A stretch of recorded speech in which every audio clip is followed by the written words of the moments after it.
चांद के उस हिस्से पर जहां चंद्रयान 3 ने लैंड किया है वहां 14 दिनों तक रोशनी होती है और 14 दिनों तक बिल्कुल अंधेरा।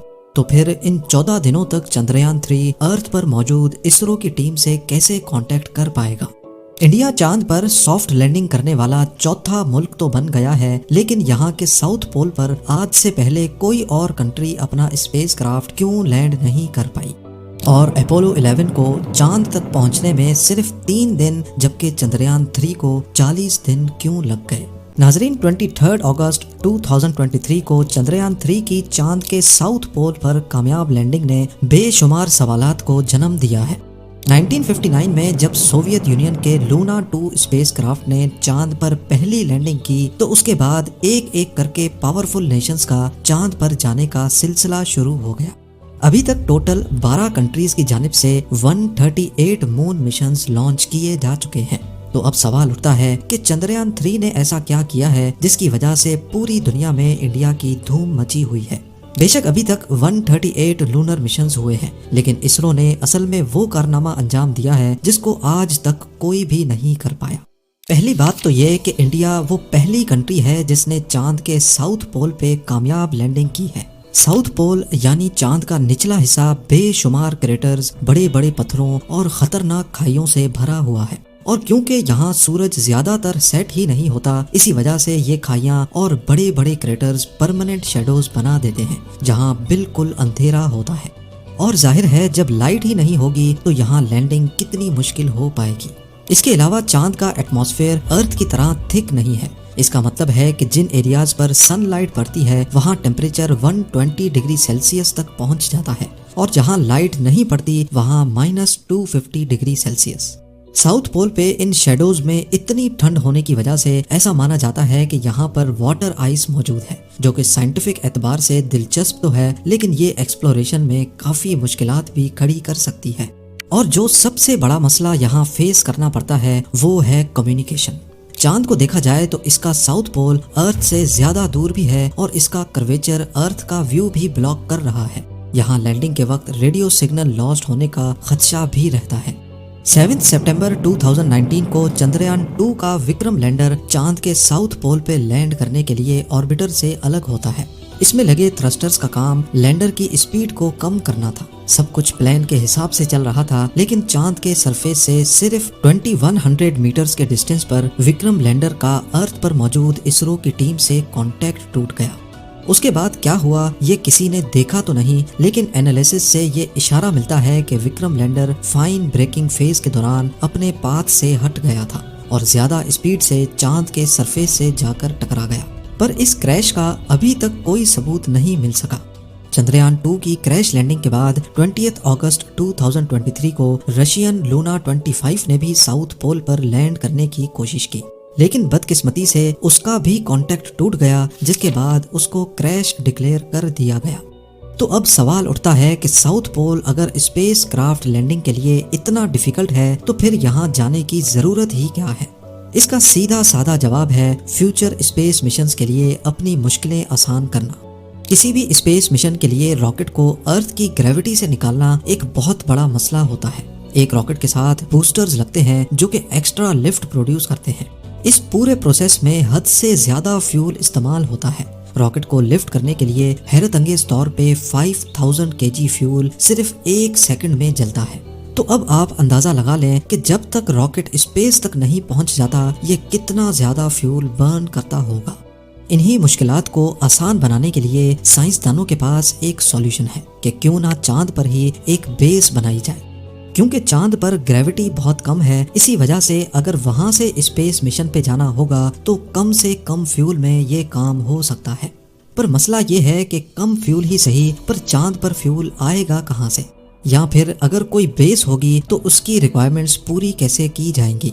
जैसा कि आपने जाना कि चांद के साउथ पोल पर वाटर आइस के होने का खदशा जाहिर किया जा रहा है।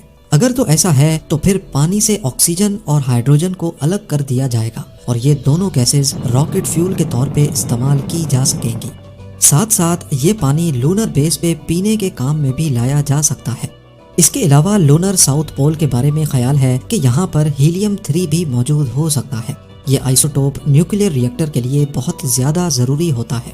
अगर तो यहाँ पर हीलियम 3 के रिसोर्सेज मिल गए तो ये चांद पर न्यूक्लियर रिएक्टर के जरिए एनर्जी बनाने में भी इस्तेमाल हो सकता है, और अगर इसकी क्वांटिटी ज्यादा हुई तो इसको वापस अर्थ पर भी लाया जा सकता है, क्योंकि कुदरती तौर पे अर्थ पर हीलियम 3 बहुत रेयर है। इन्हीं सब साइंटिफिक रिसर्च के लिए तमाम पावरफुल कंट्रीज चांद पर जाना चाहती हैं, जिसमें इंडिया के चंद्रयान 3 ने यहाँ कामयाब लैंडिंग करके हिस्ट्री में अपना नाम दर्ज करवाया है।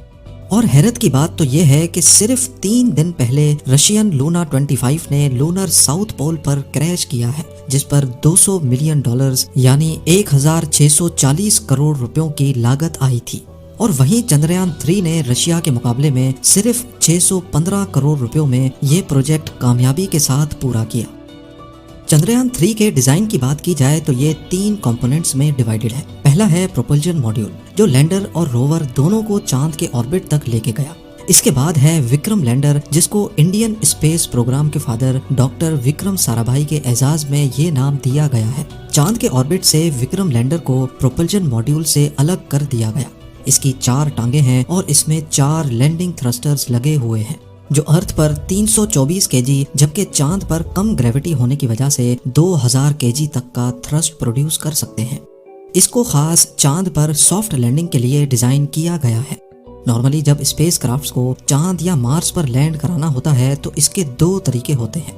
एक है इम्पैक्ट लैंडिंग, जिसमें लैंडर की स्पीड को पैराशूट की मदद से कम किया जाता है, लेकिन फिर भी ये लूनर सरफेस पर जोर से आकर गिरते हैं, जिससे सेंसिटिव पार्ट्स को बहुत नुकसान पहुंचता है। ये तरीका इसरो ने चंद्रयान 1 के वक्त में यूज किया था। ये थी तो बहुत हार्ड लैंडिंग, लेकिन कंट्रोल्ड थी। इस मिशन को टोटल 2 सालों के लिए प्लान किया गया था, लेकिन शायद हार्ड लैंडिंग की वजह से इंस्ट्रूमेंट्स को नुकसान हुआ और 312 दिन के बाद ही चंद्रयान 1 का इसरो से कॉन्टैक्ट टूट गया। दूसरा तरीका है सॉफ्ट लैंडिंग, जिसमें लैंडर चांद के सरफेस के करीब पहुंचकर अपने थ्रस्टर्स को ऑन कर देता है। ये थ्रस्टर्स लैंडर की सिर्फ स्पीड को ही कम नहीं करते, बल्कि ये अपनी डायरेक्शन चेंज करके लैंडर को लैंडिंग साइट तक भी लेके जाते हैं। चंद्रयान 2 के मुकाबले में चंद्रयान 3 में वो तमाम चीजें खत्म कर दी गई थी जो चंद्रयान 2 की लैंडिंग के वक्त मसला कर रही थी। सबसे बड़ी चेंज ये थी कि इसमें वेरिएबल थ्रस्ट इंजन्स लगाए गए हैं, जो लैंडिंग के वक्त अपनी हॉरिजॉन्टल पोजीशन खुद कंट्रोल कर सकते हैं। इसके अलावा चंद्रयान 3 लैंडर में लेजर डॉपलर वेलोसिमीटर LDV भी लगाया गया है, जो 3 डायरेक्शन से लैंडर का एटीट्यूड डिटेक्ट कर सकता है। इसरो ने चंद्रयान 3 के विक्रम लैंडर को काफी मजबूत रखा है, इंस्ट्रूमेंट्स का आपस में कनेक्शन ज्यादा बेहतर बनाया है और एक्स्ट्रा बैकअप सिस्टम लगाए हैं, ताकि लैंडिंग के वक्त अगर कोई मसला होता भी है तो लैंडर को कम से कम नुकसान पहुंचे। लैंडर के अंदर मुख्तलिफ साइंटिफिक इंस्ट्रूमेंट्स तो हैं ही, लेकिन साथ एक रोबोटिक रोवर भी मौजूद है। 26 केजी का प्रज्ञान रोवर करीब 1 मीटर तक लंबा है। ये चांद की मुख्तलिफ लोकेशंस पर जाकर ऑन साइट एक्सपेरिमेंट्स करेगा।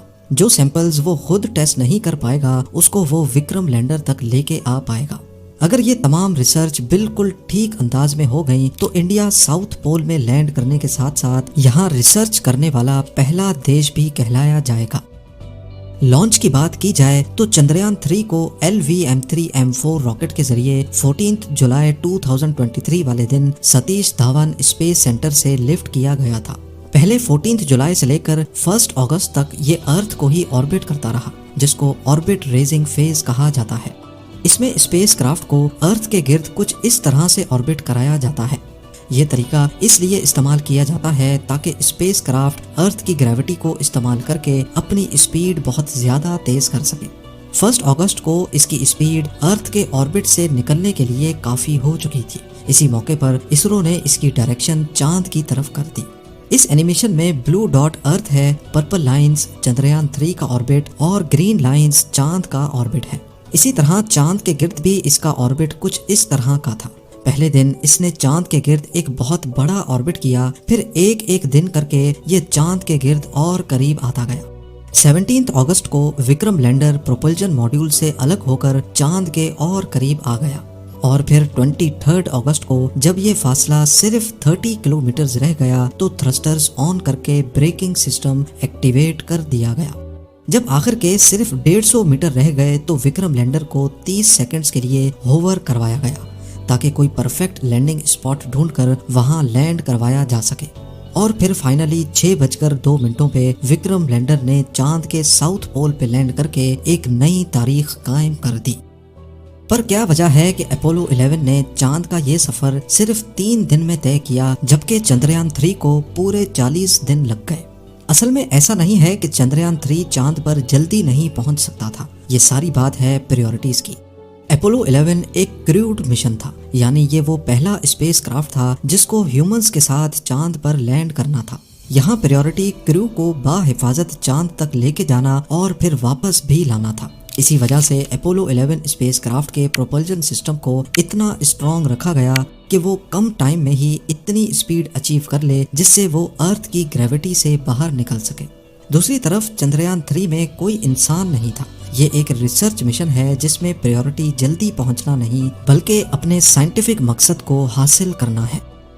चंद्रयान 3 की सक्सेसफुल लैंडिंग के बाद अब एक बहुत अहम सवाल उठाया जा रहा है कि जब चांद पर सनलाइट नहीं पड़ेगी तो विक्रम लैंडर और प्रज्ञान रोवर का क्या होगा, क्योंकि ये सोलर एनर्जी के जरिए ही खुद को ऑपरेट कर सकते हैं। चांद के साउथ पोल पे 14 अर्थ डेज तक सनलाइट पड़ती है और अगले 14 दिनों तक मुकम्मल अंधेरा रहता है। इस दौरान प्रज्ञान रोवर का इसरो के साथ कांटेक्ट टूट जाएगा, लेकिन वो विक्रम लैंडर के साथ कांटेक्ट में होगा और फिर विक्रम लैंडर इंपॉर्टेंट इंफॉर्मेशन को इसरो की टीम तक रिले कर पाएगा। इन 14 दिनों के अंधेरे में ये अपनी बैटरी पावर को बचाने के लिए कोई काम नहीं करेंगे, ताकि ऐसा ना हो कि पावर खत्म होने की वजह से इनका मेन कंप्यूटर बंद हो जाए। ये मिशन तब तक चलता रहेगा जब तक कि कोई मसला ना हो जाए और इसरो का लैंडर और रोवर के साथ कांटेक्ट हमेशा हमेशा के लिए टूट ना जाए। पर एक बात तो तय है कि विक्रम लैंडर और प्रज्ञान रोवर वापस अर्थ कभी लौट कर नहीं आएंगे, क्योंकि इनमें सिर्फ उतना फ्यूल ही था जितना लैंडिंग के वक्त इस्तेमाल हुआ था।